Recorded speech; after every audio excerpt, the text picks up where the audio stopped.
Hey, my internet cut out earlier, so I'm back. Let's try this again. Have you ever known that you had to set a boundary, that's the thing to do, but then found yourself avoiding it anyway? I have noticed that I do that all the time.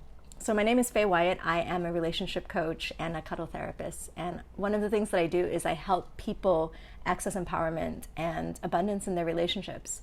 And one of the ways that I do that is by teaching this 4-week course called Badass Boundaries Bootcamp, which is something I'm doing right now. And something that you may or may not know is that each time I take people through the course, I do the homework alongside them. So I hold myself even more accountable to the boundaries that I say I do. And even in a life where I'm so familiar with boundaries, each time this comes up, I notice my own resistance in setting them. So there's two kinds of boundaries that I would say, even though they're both around the same thing. One of them is boundaries with ourselves, in the way that we manage our time, in the things that we decide to put on our plate and things that we decide to put off of our plate. And another thing, even though it has the same purpose, has to do with interacting with other people, making choices to give our resources, our attention, our time, our money, share them with other people, and to be able to say no to requests for those things. And a lot of times when we talk about boundaries, we focus on the one that has to do with other people, and we don't really think about the boundaries we have to set for ourselves, with our own time management. But it's essentially all of the same thing.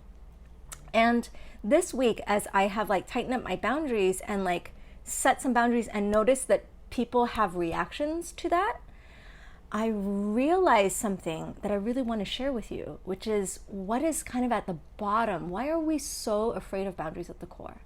And I believe, this is true for me, that it's because we're afraid of being limited. We're afraid of limitation. It's one of the most annoying things about being human in this world is having limited time, having limited resources, having limited availability. We hate this. I hate being limited. I want to be limitless. I want to have tons of energy. I hate that other people are limited because guess what? That means that I can't always get what I want.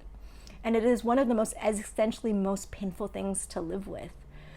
So with that in light, every time we set boundaries, guess what we're doing? We're shining a light on the fact that we are not limitless, that there is a limit to what we can give. And I'll tell you, we hate being reminded of that. And here's the part where people get confused. Whenever limits come up, the first thing that our body goes into, this natural reaction, we can't even help it sometimes, is this feeling of scarcity. So think about it. If you ask your friend, can you take me to the airport? And they say no. What happens to you? You think, oh my gosh, nobody's out there to help me. It's such a simple ask. Maybe you don't do that, but that can happen. It's such a simple ask. Why won't they give that to me? Will I never be able to rely on a friend? All of a sudden, there's this feeling of I can never have. And that's scarcity right there. So that's one of the main reasons why we avoid setting boundaries so much. Because when we tell somebody, no, I am not available for this, we have to deal with their feeling of scarcity in light of limitation. And when we are in scarcity, it is a fear. And when we are in fear, we are our worst selves. We are angry, we're belligerent, we feel unsafe, and all of our fight-flight mechanisms will come into play. So it is a scary place to be with another person in this scarcity mode. But here's the thing about boundaries that I have learned that has allowed me to sort of stand firm. This week I had a client really have a very bad reaction to a boundary that I had set. And part of it was my fault because I had delayed communicating it so long that I chose possibly the worst time in the world to do it. So I will own that part. But I was reminded that, wow, sometimes when I set my boundaries, I have to really be okay with other people blaming me for taking things away from them. I really have to be okay with the fact that they get angry and not be swayed by that and not feel guilty that I'm a bad person, because it's not my job to take care of other people's feeling of scarcity. it is my job to take care of my own feeling of abundance. And I do that by setting boundaries. So I hope this was really helpful. This was a big revelation for me. The idea that, you know what, I have to accept that I'm limited, and the choices that I make have to have this limitation in mind.